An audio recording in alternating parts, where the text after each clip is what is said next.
glad I've built my life on judgment and causing pain. I don't know those eyes I see in the bloodstained chrome. Now everything that I've had and everything I've known have been thrown away. And with time I've come to find this as my home. I stoke the fire, see more pain than you can know. The tears of the broken have washed away my soul. Pushed by desire to change the way my stream will flow. Now I'm awoken and I'm taking back control.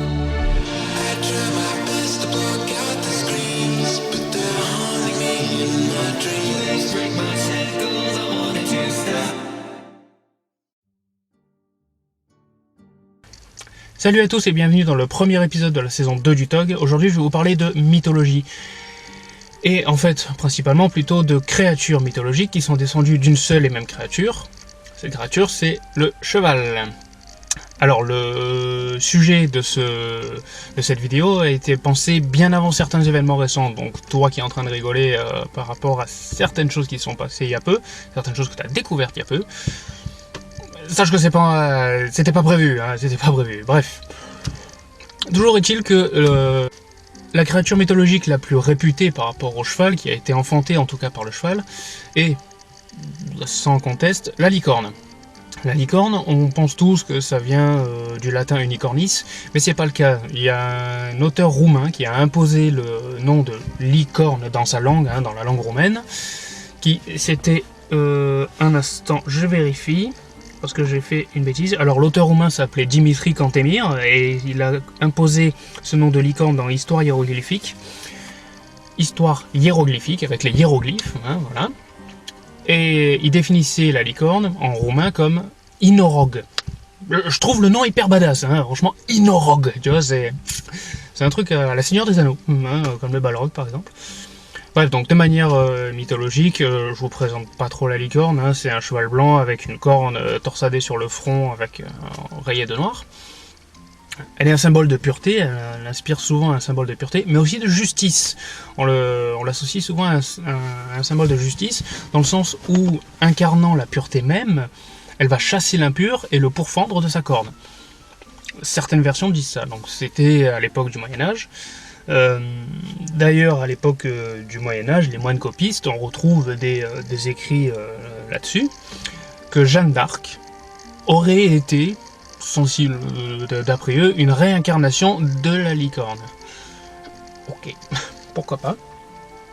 La licorne a fait le tour du monde, bien sûr, elle a été représentée sur d'autres personnes, dans d'autres pays, je veux dire, plutôt. La plus impressionnante est la licorne asiatique, la licorne chinoise, qui est loin d'un cheval quand même, hein, mais on est sur le même principe, c'est aussi la pureté, la divinité et autres. Le deuxième animal mythologique que je voulais vous parler, qui est à mon sens autant réputé que la licorne, c'est le Pégase, qui lui nous vient tout droit de la mythologie grecque, dans le sens où il est né du sang des Méduses lorsqu'elle fut défaite par Persée, donc tu peux pas faire plus grec que ça, hein. Donc lui, bon on le connaît tous, c'est un cheval blanc aussi, avec des ailes. Qu'est-ce que je peux dire sur lui ? Dans la mythologie grecque, il a été donc enfanté par le meurtre de Méduse par Persée. Il a servi Bellérophon dans son combat contre la chimère. Il est rejoint après avoir réussi à se dépaître de la domination de Bellérophon, parce qu'il montait contre le gré de Pégase, hein, voilà, c'est quelque chose qu'il faut bien savoir, c'est que Pégase était monté par Bellérophon contre son gré, hein, il avait été capturé, il était captif. Dès qu'il a réussi à dégager Bellérophon de son dos, il est allé voir Zeus l'a transformé en constellation et l'a mis dans le ciel. Ok, pourquoi pas, il se fait punir alors que c'est lui qui se fait capturer, mais bon, ok, c'est cool. Toujours est-il que voilà, le Pégase a aussi été bien répandu dans les autres pays du monde, donc la chrétienté a gardé exactement la même image, le même cheval et la même histoire en tout cas du Pégase de la mythologie grecque. Toujours est-il que dans l'Orient, ça a un petit peu changé. Par exemple, on a le Cholima, ou Colima, je sais pas réellement comment il le prononce, hein, je l'ai juste vu écrit, qui est en Corée, c'est en Corée du Nord, on a une statue de lui à Pyongyang, qui est un cheval qui peut parcourir 1000 lieues, d'après eux, voilà, c'est un cheval qui est indomptable totalement et qui parcourt 1000 lieues par jour. Pourquoi pas, qui a des ailes, je suppose qu'il s'en sert pour accélérer ou avancer, bon, voilà, le Colima en Corée du Nord. En Chine, on a le... Comment il s'appelle déjà celui-là, un instant, je vais voir. Alors en Chine, en tout cas, il est protecteur des vers à soie, voilà, déjà ça pour commencer. Et il s'appelle... Ah oui, Tianma, voilà, c'est ça, comme bien, ouais. Donc le Tianma en Chine, qui lui est protecteur des vers de la soie, donc voilà, une interprétation bien différente du Pégase, de pourquoi il vient, qu'est-ce qu'il fait, qui il est, et qu'est-ce qu'il représente en fait surtout. Au Bangladesh, il y a une version du Pégase nommée le Ponkiraj, voilà, qui lui est le roi des oiseaux. Donc là, voilà, on n'est plus sur le côté volant de l'animal mythologique, on est moins sur le côté terrestre, en tout cas, le côté équidé.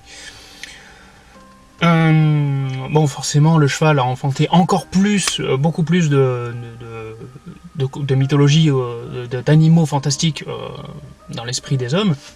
On peut citer par exemple dans le folklore irlandais et ou écossais le Ish-Ugis, qui lui, à l'opposé de ses alter ego de Pégase et de licorne, lui est maléfique.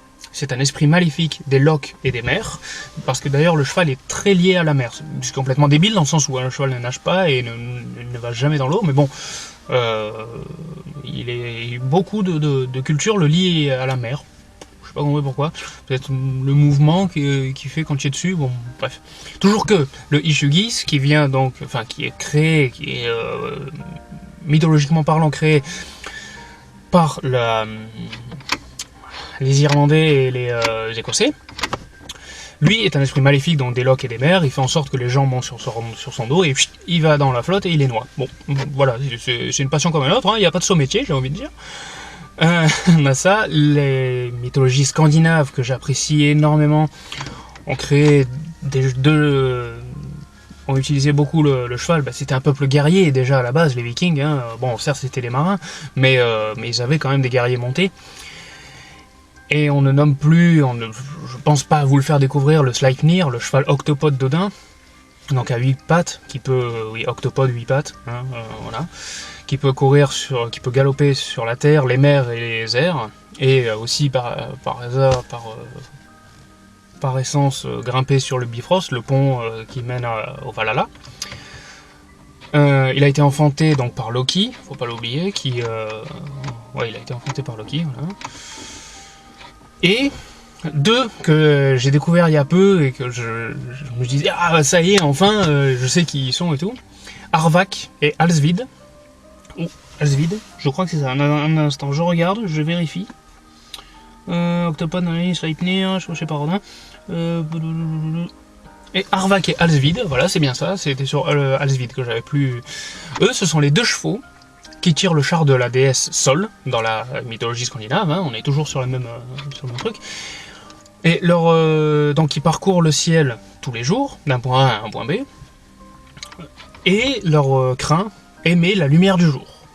Voilà, c'est eux qui sont... En fait, ils représentent le soleil dans la mythologie scandinave, hein, tout simplement.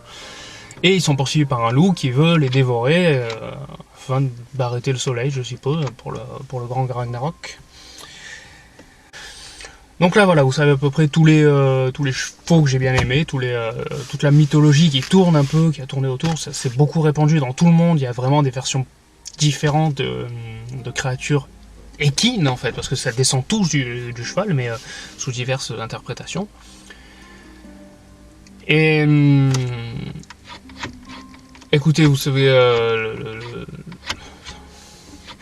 là, les prochains épisodes vont présenter on va rester sur ce sujet du cheval et des chevaux mythologiques, surtout. En fait, il y aura un peu tout mélangé.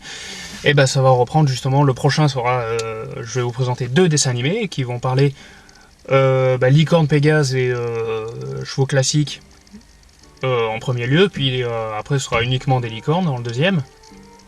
Des Inorogues. Des Inorogues. Bref, ensuite je pense que je vais partir sur de la... Je sais pas. Bon, voilà, de toute façon vous allez voir. C'est toujours le même refrain à la fin de la vidéo, hein. N'hésitez pas à liker, n'hésitez pas à commenter, n'hésitez pas à faire tourner la vidéo et à m'envoyer vos commentaires et autres.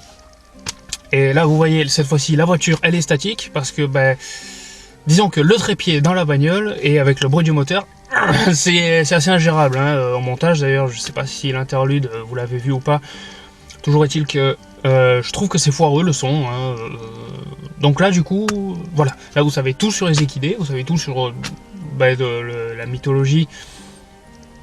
Vous avez un bref aperçu de la mythologie équine qui existe dans le monde. Il y en a beaucoup plus, j'ai pas eu le temps aussi, j'ai eu le temps de tout voir, mais bon, j'ai voulu me concentrer que sur cela pour pas vous faire une vidéo d'une demi-heure. Déjà que c'est un peu long, je vois le temps là. Et puis écoutez, voilà, donc la semaine prochaine ce sera un numéro spécial, et la semaine d'après on repartira justement sur les chevaux. Allez, je vous souhaite plein de bonnes choses, et puis à la prochaine.